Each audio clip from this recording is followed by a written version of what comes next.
गुरुदेव के चरणों में कोटि कोटि नमन। श्री योग वशिष्ठ के स्थिति प्रकरण में हमारा चल रहा था कि कल राम जी ने वशिष्ठ जी से क्वेश्चन किया था कि ये जगत कैसे ये सघन रूप होकर ये भासने लगा, ये क्रम से कहिए। तो वशिष्ठ जी ने सारे क्रम से बताया था कि ये मन के द्वारा ही, पहले तो ब्रह्मा जी जैसे आए तो ब्रह्म ब्रह्म करके वो आलाप करने लगे, पर सारा ये मन के द्वारा ही रचा हुआ है।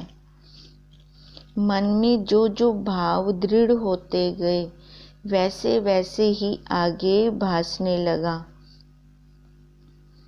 फिर ऐसे ही तब ब्रह्मा जी ने वेद उत्पन्न किए, जीवों के नाम आचार कर्म वृत्ति बनाई और एक जगत मर्यादा के लिए नीति रूप स्त्री को भी रचा।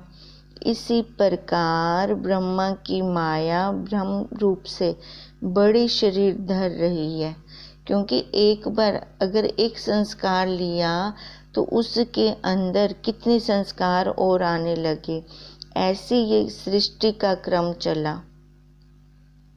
लोक और लोकपालों के क्रम किए और सुमेरु और पृथ्वी के मध्य दशा दिशा रचकर सुख मृत्यु राग द्वेष प्रकट किए।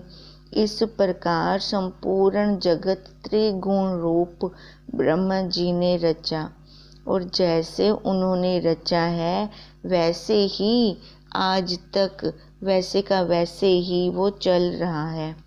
यह कुछ संपूर्ण दृश्य भासता है, वह सब माया मात्र है। हे राम जी, इस प्रकार जगत का क्रम हुआ। संकल्प रूप संसार बड़ा स्थित होकर अज्ञान से भासता है। देखो, संकल्प रूप संसार मतलब कि ये संसार कहाँ है? खाली हमारे संकल्पों में है, हमारे भावों में है, तभी ये बहुत बड़ा रूप होके भास रहा है। यह तो संकल्प से रचा है। फिर देखो, जो चीज़ जहाँ से रची होती है उसका नाश भी वैसे ही होता है। यह तो संकल्प से रचा है, तो संकल्प के वश से जगत की क्रिया ये फैला रहा है, और संकल्प वश से दैव नीति होकर ये स्थित भी हुआ है, और इसका लय भी हमारे ही संकल्प से होगा। इसलिए वशिष्ठ जी कह रहे हैं ये सब ब्रह्मा के संकल्प में स्थित है, वास्तव में ये कुछ है नहीं। इसलिए सबसे अच्छा डेमो देखो, परमात्मा ने हमें क्या दिया? स्वप्न का। जैसे हम स्वप्न देखते हैं और जागृत अवस्था में आते हैं तो सारा ही मिथ्या हो जाता है, ऐसे ही ये ब्रह्मा जी का संकल्प मतलब उनका ये स्वप्न चल रहा है। देखो, हमारा स्वप्न कब आता है? जब हमारे अंदर हमने वो जागृत में उसके संस्कार लिए होते हैं, तो संस्कार मतलब हमारे संकल्प। ऐसे ये ब्रह्मा जी ने जब उनको एक से बहुश्याम होने की इच्छा हुई तो उन्होंने ये सारा जगत रचा, अपने संकल्प से रचा, पर उनको तो ज्ञात रहा कि ये सारा मेरा रचा हुआ है। पर इसमें जो स्वप्न नर आए, बहुत लंबे काल में रहने के कारण वो भूल गए कि हम स्वप्न नर हैं। उन्होंने अपने आप को ही सच्चा जान लिया, जिसके कारण वो आज तक भटक रही हैं। और जो पुरुषार्थ करेगा इसको अपने स्वरूप को जानने का, वो छूट जाएगा। इस चक्रव्यूह से वही बाहर निकल सकता है। इसलिए कह रहे हैं कि सब ब्रह्मा जी के संकल्प में स्थित हैं। जब तक उनका संकल्प निर्वाण होता है तब जगत लय होता है। जब उनका संकल्प निर्वाण होगा तब ये जगत भी खत्म हो जाएगा। इसलिए हम कहते हैं कि ब्रह्मा जी अभी सोए हुए हैं और हम स्वप्न नर हैं, अपना काम बना लें। जब वो जाग जाएंगे तो देखो, जब हम जागते हैं, जागृत अवस्था में आते हैं, तो हमारा स्वप्न कहाँ होता है? लय हो जाता है। अब ऐसे ही वो अभी तक सोए हुए हैं, तो हम अपना काम बना लें, मतलब उनका संकल्प निर्वाण होता है, उससे पहले ये हम अपना काम बना लें, नहीं तो ये जगत तब लय हो जाएगा। एक समय ब्रह्मा जी पद्म आसन धर बैठे थे और विचारने लगे कि यह जगत जाल मन के संकल्प का फूटना मात्र है, क्योंकि ये मन रूपी पुर्जा ब्रह्मा जी ने ही लगाया है। मन के फूटने से उपज आता है और नाना प्रकार के विचार संयुक्त व्यवहार, इंद्र, उपेंद्र, मनुष्य, दैत्य, समुद्र, पर्वत, पताल, पृथ्वी से लेकर सर्व जगत जाल माया मात्र है और बड़ा फैल रहा है। इसलिए अब मैं इससे निवृत्त होऊं। ऐसे विचार उन्होंने अनर्थ रूप संकल्प को दूर करके आदि अंत रहित अनादि मत परम ब्रह्माकार आत्मा रूप आत्म तत्व में मन लय किया। देखो, ये है तो सारा उनके भावों में, उनके संकल्पों में है। अब वो क्या सोच रहे हैं कि जो हम पहले तो हमें ये ज्ञात हो कि जिस हम सृष्टि में बैठे हैं, ये खाली इतनी सृष्टि नहीं है, अनंत अनंत सृष्टियां इस ब्रह्मांड में है और अनंत अनंत ब्रह्म जी भी हैं। अब खाली एक ब्रह्म जी के मन में ये फुरना उठा कि उनके मन में आया कि जितना भी सारा कुछ जगत जंजाल मैंने फैलाया है, इससे अब मैं निवृत्त हो जाऊं। जैसे बच्चा खेलते खेलते थक जाता है तो शाम को उसके मन में यही आता है, जहाँ वो खेल रहा होता है, अपने मिट्टी के घर बना रहा होता है रेता के अंदर, वहीं पे उसको पैर मार के अपने घर में आ जाता है। ऐसे ही ब्रह्मा जी भी तो खेल खेल में ब्रह्मा जी ने ये सारा जगत रचा है। अब उनके मन में आ रहा है कि अब मैं इस सारी जगत जंजाल से निवृत्त होऊं। जब ऐसा विचार उनके मन में आया तो देखो, जब मन में ये विचार आया तो उन्होंने सारा कुछ ही लय करना शुरू कर दिया।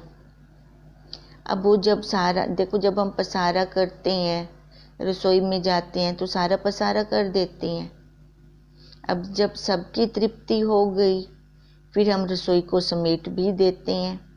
अब ऐसे ही ब्रह्मा जी ने समेटने की सोची, अब सबको लय कर दिया। अब निकाला कहाँ से था, विस्तार कहाँ से किया था ब्रह्मा जी ने? अपने मन से। अब मन में ही सबका लय कर दिया और आनंद रूप आत्मा होकर अपने आप में स्थित हो गए। जहाँ से उन्होंने संसार निकाला था, वहीं पर ही उन्होंने अब लय कर दिया। अब लय करके अपनी मस्ती में आ गए। निर्मल निरअहंकार परम तत्व को प्राप्त हुए।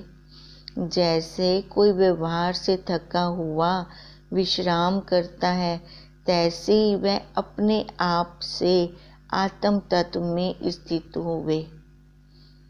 जैसे समुद्र अशोभ होता है, तैसे वह अशोभ हुए और ध्यान में लगे। और फिर जब ध्यान से जगे, जो जैसे दृढ़ता से समुद्र से तरंग फुर आवे, तैसे ही चित्त के वश से ब्रह्मा जी फूरन रूप हो गए। तब जगत को देख के फिर चिंतन करने लगे। एक पल के लिए उन्होंने सारा कुछ लय कर दिया। अब लय करके जैसे हम सारी रसोई समेट कर फिर विश्राम करते हैं, ऐसे उनका विश्राम कहाँ था? अपने आप में आना। वो अपने आप में स्थित हो गए, वहाँ पे उन्होंने विश्राम किया। जैसे समुद्र अशोभ होता है, जब वो एकदम शांत होता है, उसमें कोई भी लहर नहीं आ रही होती जा रही होती। देखो आगे आगे समुद्र की लहरें आ रही होती हैं जा रही होती हैं। समुद्र के मध्य में जब हम जाते हैं वहाँ का जल एकदम शांत होता है। ऐसे ही जब ब्रह्मा जी अपने स्वरूप में शांत हो गए, गहरे में चले गए, तो वहाँ पर उनको कोई भी फुरना नहीं आया। वो एकदम शांत अवस्था में स्थित हो गए। फिर बाद में जब वो थोड़ी चेतना में आए तो उनके अंदर फुरने आने लगे। तब वो जगत को देखकर फिर से चिंतन करने लगे। देखो अब ब्रह्मा जी एक पल के लिए शांत हुए। जैसे ब्रह्मा जी और हम मनुष्य की सृष्टि है, इसमें बहुत डिफरेंस है। जैसे हमारी मनुष्यों की सृष्टि में और मच्छर की सृष्टि में डिफरेंस है। 3 दिन में मच्छर अपनी सारी जिंदगी के भोग भोग लेता है, और हम देखें हमारे 3 दिन में क्या होता है। ऐसे ही ब्रह्मा जी के सामने हम मच्छर हैं। अभी तक कहते हैं कि वो सोए हुए हैं, जागे नहीं हैं। अब इसलिए कह रहे हैं कि ये खाली एक सृष्टि के ब्रह्मा जी, ऐसे इस ब्रह्मांड में अनेक सृष्टियां हैं और अनेक सृष्टियों में अनेक ब्रह्मा जी हैं। अब उनमें से एक ब्रह्मा जी की ये बात बता रहे हैं वशिष्ठ जी कि उनके मन के अंदर आया कि चित्त के वश से ब्रह्मा जी के अंदर फुरन रूप हो गए। फुरना चित्त था तो वो फुरने आने लगे। तब जगत को देखकर फिर चिंतन करने लगे कि संसार दुख सुख से संयुक्त अनंत फांसी से बंधायमान है और राग द्वेष भय मोह से दूषित है।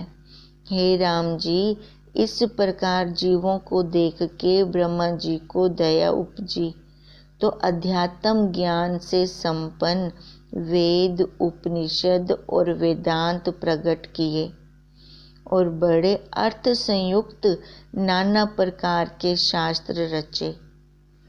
फिर जीवों की मुक्ति के निमित्त पुराण रचे और परम पद जो आपदा से रहित है उसमें स्थित हुए। देखो सारा कुछ रच के, क्योंकि इस संसार में अलग अलग अंतःकरण के सारे जीव हैं।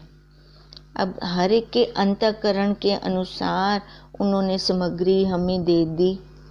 अब वो सामग्री ये सारा कुछ रच दिया उन्होंने भी, हाँ ये सामग्री काफ़ी है, ये जीव छूट सकते हैं इस सामग्री से, तो वो फिर से अपने स्वरूप में आ गए। जैसे मंदराचल पर्वत के निकले से क्षीर समुद्र शांत होता है, तैसे शांत रूप होकर फिर वो स्थित हुए और फिर उसी प्रकार जाग के जगत को देख मर्यादा में लगाया। फिर कमल पीठ में स्थित होकर आत्म तत्व के ध्यान परायण हुए। इसी प्रकार जो कुछ अपने शरीर की मर्यादा ब्रह्मा जी ने की है, उसी प्रकार नित्य के संस्कार पर्यंत क्रीड़ा करते हैं और कुचाल के चक्रवत नीति के अनुसार विचरते हैं। अब वशिष्ठ जी राम जी को क्या कह रहे हैं कि ब्रह्मा जी ने आदि में जैसी रीति को रचा, आज तक वैसे ही वो सारी आ रही है, वैसे चल रही है। ऋतुएं अपने समय पे आ रही हैं, जा रही हैं, मौसम बदल रहे हैं, दिन रात का चक्र अपने समय के अनुसार चल रहा है। उत्पत्ति स्थिति लय जैसे ब्रह्मा जी ने शुरुआत में नीति की, आज तक वैसे का वैसे ही चल रहा है। तैसे ही वह जन्म मरण से रहित हैं। पर ये जिन्होंने ये चक्र रचा ब्रह्मा जी, वो इन सब को देखने वाले हो गए। क्योंकि जो चीज़ हम रचते हैं ना, हम बनाते हैं, तो हम उससे बड़े हो जाते हैं, वो हमारे से छोटी हो जाती है। क्योंकि मेरे से वो बनी तो मैं बड़ा, वो छोटी। अब ऐसे ही ब्रह्मा जी ने ये सारा जगत का पसारा किया, तो ब्रह्मा जी तो देख रही हैं कि ये मेरे से बना हुआ है। उनको उत्पत्ति स्थिति लय में कोई फर्क नहीं पड़ रहा। पर ये जीव जब अपने कर्मों के बंधन में बंधता गया तो इसको ये कर्म लगने लगे। उत्पत्ति स्थिति लय को ना देखकर खाली मध्यकाल की प्रतीति में ही इसने अपने आप को बांध लिया। अध्यास के कारण, अधूरा देखने के कारण, क्योंकि वहाँ पर इसके मन में मैं वाला पुर्जा लग गया। मैं कर रहा हूँ, मैं खा रहा हूँ, मैंने ये कार्य किया, उसका अहंकार उसके अंदर आने लगा, तो वो वैसे ही जन्म और मरण वाला होने लगा। पर ब्रह्मा जी इस सब को, क्योंकि उन्होंने ही रचा है, ब्रह्मा जी ने ही रचा है, तो वो इनको देखकर वो दूर होते गए, वो जन्म मरण से रहित हो गए। उसको शरीर के रखने और त्यागने की कुछ इच्छा नहीं है, और ना कुछ जगत की स्थिति और ना अनस्थिति में इच्छा है। वह किसी पदार्थ के ग्रहण और त्याग की भावना में असंसक्त नहीं होते, और सब में समबुद्धि परिपूर्ण समुद्रवत स्थित है। देखो, समुद्र को ना तो किसी से राग है, ना किसी से द्वेष है। उसके अंदर जो भी अपना काम सिद्ध करना चाहता है, समुद्र कहते किसको है, जहाँ जल का समूह होता है, और वो निरंतर चल रहा है, चल रहा है, चल रहा है। उसको किसी के साथ राग भी नहीं है, द्वेष भी नहीं है। चाहे तो उस जल में कोई मुर्दा बहा दे, चाहे कोई कपड़े धो ले, चाहे तो वहाँ पे कूड़ा कंकर कोई फेंक दे, वो कोई हस्तक्षेप नहीं करता। ऐसे ही ये कह रहे हैं कि जो अपने स्वरूप में स्थित हो गए, उनको फिर शरीर के बंधन से कोई बांध नहीं सकता, ना वो खुद बंधते हैं, क्योंकि वो फिर देखने वाले बन जाते हैं। दृश्य जगत पूरा वो देख रहे हैं, कैसे दृष्टा बनकर, अलग होकर, उससे अलग होकर देख रहे हैं, तो कहीं पर भी वो रुकते नहीं हैं। और जैसे उस समुद्र के लिए, सब के लिए समबुद्धि होती है, ऐसे ही उन ज्ञानवानों के लिए, वो ज्ञानवान सब के लिए समबुद्धि रखते हैं। उनकी गुण साम्य अवस्था कहते हैं। वो देख रहे होते हैं सभी गुणों को आते हुए जाते हुए, कभी सब संकल्प से रहित शांत रूप हो रहते हैं, और कभी अपनी इच्छा से जगत रचते हैं। जैसे ब्रह्मन जी रच लेते हैं और कभी शांत भी हो जाते हैं, ऐसे ही ज्ञानवान लोग भी होते हैं। इसलिए उन पुरुषों को महात्मा, महान आत्मा या पुरुषोत्तम कहा जाता है। परंतु उनको जगत के रचने में कुछ भेद नहीं, सर्व पदार्थों की अवस्था में तुलना है। हे राम जी, यह मैंने तुमसे ब्रह्मा जी की स्थिति कही है कि वो सारा कुछ रच भी देते हैं और लय भी कर देते हैं, तो उनको कोई भी खेद नहीं होता। ऐसे ही ज्ञानवानों को भी कोई खेद नहीं होता, चाहे तो वो सामने पड़ी हुई वस्तु का उपभोग कर दें, चाहे तो ना करें। उनके मन में कोई खेद नहीं आता, क्योंकि वो परम दशा को प्राप्त होते हैं। यह मैंने तुमसे ब्रह्मा जी की स्थिति कही है। यह परम दशा और भी किसी देवता को उपजे तो उसको समता जानिए, क्योंकि वह शुद्ध सात्विक रूप है। सृष्टि के आदि जो शुद्ध ब्रह्म तत्व में चित्त कला फुरी है, वही मन कला ब्रह्म रूप होकर स्थित हुई है। इसलिए मन के दो रूप कहे जाते हैं, एक शुद्ध और एक अशुद्ध। मन को इसलिए ब्रह्मा जी का उपाधि भी दी गई है, क्योंकि मन चाहे तो हमें अपने स्वरूप में मिला दे, और इसी मन के कारण हम भटक भी रहे हैं, क्योंकि ये संसार की तरफ ले गया। अब यहाँ पर अपना पुरुषार्थ काम आएगा। अगर हम पुरुषार्थ करते हैं, देखो पानी का भाव बदलना है तो हमें उसको उल्टा लेके आना है, तो हमें वहाँ पे हाई वोल्ट की मोटर लगानी पड़ेगी पानी के भाव को बदलने के लिए, नहीं तो वो तो बह ही रहा है सहजता से।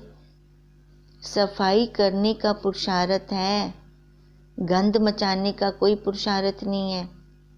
भले 2 दिन एक कमरा साफ सुथरा करके पूरी डस्टिंग करके 10 दिन के लिए हम कहीं बाहर जाते हैं, तो देखो जिस कमरे में लॉक लगा कर गए थे, जब उस कमरे को आकर खोलते हैं तो वहाँ पे गंदगी होती है, फिर वहाँ पे हमें सफाई करने की जरूरत पड़ती है। अब गंदगी अपने आप आई, सफाई के लिए पुरुषार्थ करना पड़ा। ऐसी ये मन गंध भी मचाता है। अगर बाहर संसार की तरफ जाता है तो कचरा लेके आ जाता है, पर जब हमने इसी मन से अपना काम करवाना है तो मतलब इसकी हमने डायरेक्शन बदलनी है। अब डायरेक्शन बदलने के लिए फिर हमें वहाँ पे पुरुषार्थ की ज़रूरत है। इसलिए कह रहे हैं सृष्टि के आदि जो शुद्ध ब्रह्म तत्व में चित्त कला फुरी है, वही मन कलना ब्रह्म रूप होकर स्थित हुई है। जब फिर जगत के स्थिति क्रम में कलना उत्पन्न होती है, तब वही ब्रह्मा रूप आकाश पवन को आश्रय लेकर औषध और पत्रों में प्रवेश करती है। कहीं देवता भाव को, कहीं मनुष्य भाव को, कहीं पशु पक्षी त्रिअंग आदिक भाव को प्राप्त होती है, और कहीं चंद्रमा की किरणों द्वारा अन्न आदिक औषधि में प्राप्त होती है। देखो पूरे संसार में, पूरे जगत में केवल एक वही सत्ता ही सत्य है। उस सत्ता से ही ये चारों खानियाँ बनी हैं। इसलिए हम कहते हैं मानो हमारे पास एक सामग्री आटा है, चीनी है, घी है, पानी है, यही सामग्री है हमारे पास। अब इससे ही मैं जितना कुछ बनाऊंगा तो इसी सामग्री से ही बनाऊंगा, तो इसका मतलब जो सामग्री थी, जितना कुछ मैंने बनाया, वो सामग्री भी वही रूप होगी। अब शुरू में ही खाली वही सत्ता है, ब्रह्म सत्ता है। अब उस ब्रह्म सत्ता से ही ये चार खानियाँ बनी। अब सामग्री वही थी, उसी से ही जितना कुछ मैंने बनाया, तो वो किसका रूप है? उस आटे का। ऐसे ब्रह्म सत्ता ने जितना कुछ बनाया, तो ये चारों खानियाँ किसका रूप है? उसी सत्ता का। वही पुष्ट कर रहा है सभी को चंद्रमा के किरणों में बैठकर, वही सबको बढ़ा रहा है सूर्य की किरणों में आकर, वही सबको जल रूप में पुष्ट कर रहा है। गीता के 10वें अध्याय में देखें, वही खुद ही, वो स्वयं में खुद है। कृष्ण जी कैसे कह रहे हैं अर्जुन को सब रूपों में मैं ही मैं हूँ। ये मैं जानता हूँ पर कोई मेरे को नहीं जानता। पेड़ों में पीपल मैं हूँ। ये सारा कुछ वही सत्ता, वही एक ब्रह्म ही है। जैसे भाव को लेकर चित्त कला फुरती है, तैसा ही भाव शीघ्र उत्पन्न हो जाता है। अंदर भी मैं हूँ, बाहर भी मैं हूँ। देखो, हम संस्कार छोड़ रहे हैं, वो पहले भी तो ये संस्कारों का ही ये शरीर लेके बैठे हैं, अपने संकल्पों का ही। हम ये जो भी छोड़ते हैं वो उसी टाइम पैदा कैसे हो जाते हैं, वो वैसा कैसे बन जाता है। पीछे कोई सत्ता तो है जो उसको बढ़ा रही है, उसका पीछे से पालन कर रही है। जैसे लाइट है, प्रकाश है, उस प्रकाश में हम जो कुछ करें वो प्रकाश में मना नहीं करता, वो सबको रोशनी दे रहा है। अब ऐसे ही वो सत्ता भी, चाहे हम उसकी पूजा करें चाहे हम उसकी पूजा ना करें, उसका धर्म है सबको प्रकाशना, और वो सबको प्रकाश रही है। उसकी सत्ता के कारण ही ये वाणी बोल रही है, उसकी सत्ता के कारण ही ये कान श्रवण कर रहे हैं। वो भाव को लेकर चित्त कला जो फुरी है, तैसा ही भाव शीघ्र वो उत्पन्न कर देता है, क्योंकि सबके अंदर वो अंतर्यामी रूप में वो स्वयं विराजमान है। कोई उपजकर संसार के संसर्ग वश से उसी जन्म के बंधन से मुक्त हो जाते हैं, और कई जन्मों जन्मों तक भटकते रहते हैं। सबके अंदर वही स्वयं बैठा है, पर जहाँ जीव का पुरुषार्थ अपना चलेगा, वो पुरुषार्थ करता है तो इस संसार के बंधन से मुक्ति भी प्राप्त कर लेता है। जहाँ पे ये जीव खुद अपना पुरुषार्थ नहीं करता, अपने देह भाव पर ही बैठा रहता है, तो उसके लिए सारा ही ये बंधन जाल है, क्योंकि उन्हें अपने स्वरूप का चमत्कार होता है जो पुरुषार्थ करते हैं। कोई अनेक जन्म से मुक्त होते हैं और कोई थोड़े जन्म से ही मुक्त हो जाते हैं। हे राम जी, इस प्रकार जगत का क्रम है। देखो, सबको मुक्त होना तो है ही है एक दिन, पर कोई जल्दी मुक्त हो जाते हैं। जैसे जनक जी, वो रकाब में पैर रखते रखते ही उनको ज्ञान हो गया, और कोई 10 जन्म में मुक्त होते हैं, और कोई 5 में तो कोई 2 में, और कोई जिस जन्म में है उसी जन्म में ही उनका वो लास्ट जन्म बन जाता है। ये अपने देखो, जैसे बच्चे दौड़ में भाग लेते हैं ना, कंपटीशन चल रहा होता है, जो ज़्यादा स्पीड से चलता है वही फर्स्ट आ जाता है। नहीं तो जो धीरे धीरे भी चल रहे होते हैं, एक दिन वो भी तो अपनी मंजिल पे पहुंच ही जाते हैं। हम भी ऐसे ही हैं, हम सारे भी एक ही लाइन में लगे हुए हैं। हम भी इस में सब दौड़ में पार्टिसिपेट कर रहे हैं, पर सबकी चाल अपनी अपनी है। जिसकी बुद्धि में ये दृढ़ हो गया कि ये संसार मिथ्या है, खाली एक वही सत्य है, उसके लिए ये जन्म ही काफी है, क्योंकि सारा कुछ अनुकूल चल रहा है। यहाँ तक कि प्रकृति भी अब हेल्प कर रही है। अब ये खाली हमारी दृढ़ता पे है। हम जो दृढ़ करते हैं अपने भावों को, हम वैसे हो जाते हैं, क्योंकि उसने तो उसको वैसे कर देना है। जैसे हम संस्कार छोड़ेंगे, वो कहेगा तथास्तु। तो हम यही संस्कार क्यों ना छोड़ें कि ये मेरा लास्ट जन्म है। तो उसने क्या करना है, तथास्तु, उसने खाली यही करना है। फिर हम क्या कर रहे हैं, हम अपने आप को देखें। देखो, गुरु, तत्वज्ञ गुरु के बिना मुक्ति नहीं है इस संसार जंजाल से।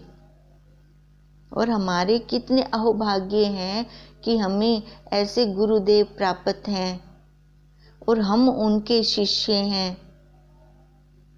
फिर हम क्यों इस संसार के जंजाल में फंसें। हम अगर देखने वाले बन जाएं तो वो थोड़ी मना करता है, तू फंस, तू देख मत। ये फंस फंस कर देखने की आदत जीव को है। हम अगर जीव को भी देखने वाले बन जाएं तो ये हमारा पुरुषार्थ है।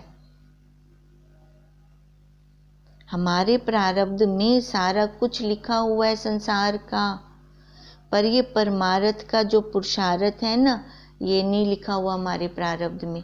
तभी उस जीव को उसने स्वतंत्र बनाया परमात्मा ने।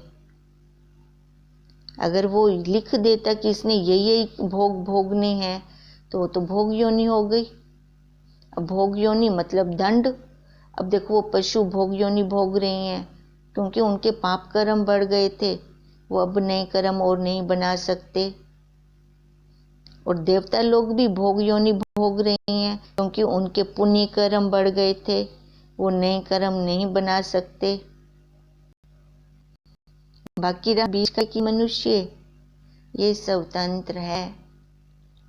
चाहे तो अभी छूट जाए, इसी जन्म में छूट जाए, चाहे 10 जन्मों के बाद छूटे, छूटना तो इसको पड़ेगा ही।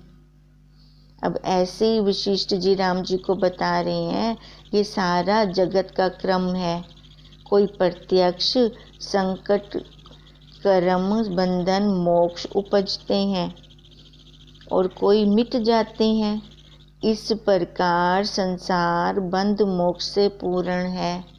जैसे समुद्र में कई लहरें आ रही हैं और कई लय हो रही हैं और नहीं आ रही हैं, ये क्रम चलता रहेगा, चलता रहेगा।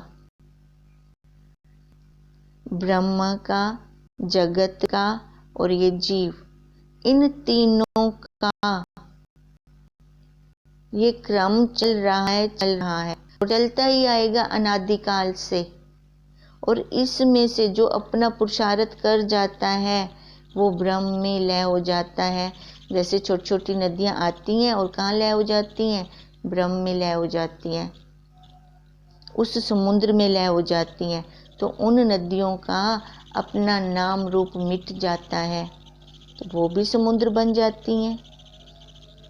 अब ऐसे जो पुरुषार्थ करेगा वो मिट जाएगा इस नाम से, रंग से, रूप से, आकार से। क्योंकि ये नाम रूप रंग किसका है, शरीर का, उस आत्मा का नहीं है। इस प्रकार संसार बंध मोक्ष से पूर्ण है। जब यह कलना मल नष्ट होता है तब संसार से मुक्त होता है, और जब तक कलना मल है तब तक संसार भासता है। जब तक वो कल्पना में जी रहा है तब तक उसके लिए सारा संसार सच्चा है। जब वो कल्पना अपनी खत्म कर देता है तो वहीं पे मुक्त है वो, वहीं पे उसको मोक्ष है। इति श्री योग विशिष्ट स्थिति प्रकरणे कमल जायो व्यवहारो नाम 55 सर्गा समाप्त।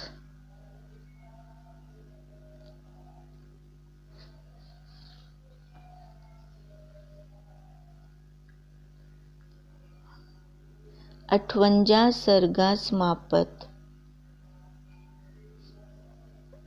ये हमारी आज लास्ट, मतलब अब आगे क्लास हमारी सोमवार को लगेगी फिर। हरि ओम तत्सत, हरि ओम तत्सत, हरि ओम तत्सत।